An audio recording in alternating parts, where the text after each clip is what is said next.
अहिल्यादेवी होळकर यांच्या प्रेरणेने कार्य करणाऱ्या भाजपला निवडून द्या असं आवाहन हत्तुरीतील जाहीर सभेत आमदार गोपीचंद पडळकर यांनी केलं। दक्षिण सोलापूर तालुक्यातील हत्तूर इथं भाजपचे उमेदवार राम सातपुते यांच्या प्रचारार्थ जाहीर सभेचं आयोजन करण्यात आलं होतं। यावेळी संस्कृती सातपुते, सुनील बंडगर, अमोल कारंडे, किसान मोर्चाचे प्रदेशाध्यक्ष किसन भेगडे, माऊली हळणवर, अप्पासाहेब पाटील वडकबाळकर, शिरीष पाटील, औच्चे शिलसिद्ध महाराज, राजेंद्र कुलकर्णी, सुजित खुर्द, जगन्नाथ गायकवाड, दीपाली वनमाने, श्रीमंत हक्के आदी उपस्थित होते। पुण्यश्लोक अहिल्यादेवी होळकर यांच्या विचारानुसार बहुजनांच्या कल्याणासाठी मोदी काम करत आहेत, म्हणून मोदींना तिसऱ्यांदा पंतप्रधान करण्यासाठी आमदार राम सातपुते यांना निवडून देण्याचं आवाहन आमदार गोपीचंद पडळकर यांनी केलं। सन्मान करतो, धनगरांनी दोन गोष्टी नेहमी लक्षात ठेवल्या पाहिजेत आणि तो ठेवतोच। एखाद्यानं केलेला सन्मान आणि एखाद्यानं केलेला अपमान, ह्या दोन गोष्टी कायम आपल्या लक्षात असतात, बरोबर ना?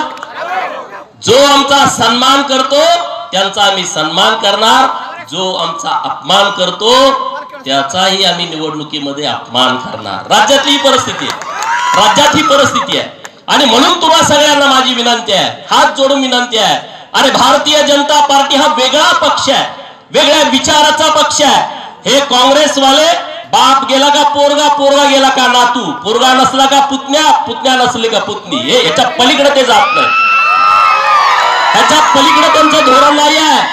भारतीय जनता पार्टी हा विचारावरती उभा राहिलेला पक्ष आहे।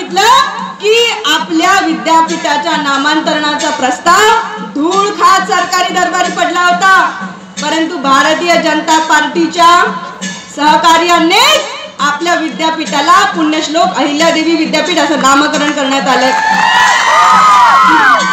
आपल्या सगळ्यांना माहित आहे, पुण्यश्लोक अहिल्यादेवी होळकर यांनी त्यांच्या कारकिर्दीत सर्व मंदिरांचा जीर्णोद्धार केलेला आहे।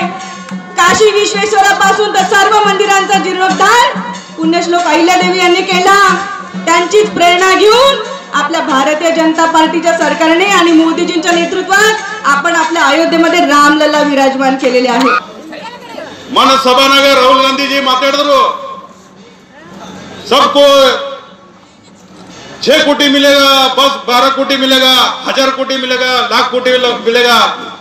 ओ आम्हाला कोटी बिटी काय नको, आमच्या शेतकऱ्याच्या मुलाला काम करण्यासाठी रोजगार द्या, दुसरं काय नको। समोरच्याला बोलतो मी, ज्याच्या शिक्षणाच्या ऐपतीप्रमाणे आमचा शेतकरीचा मूल पुणे, मुंबई, बेंगलोर ह्या ठिकाणी रोजगार करायला बाहेर जातो।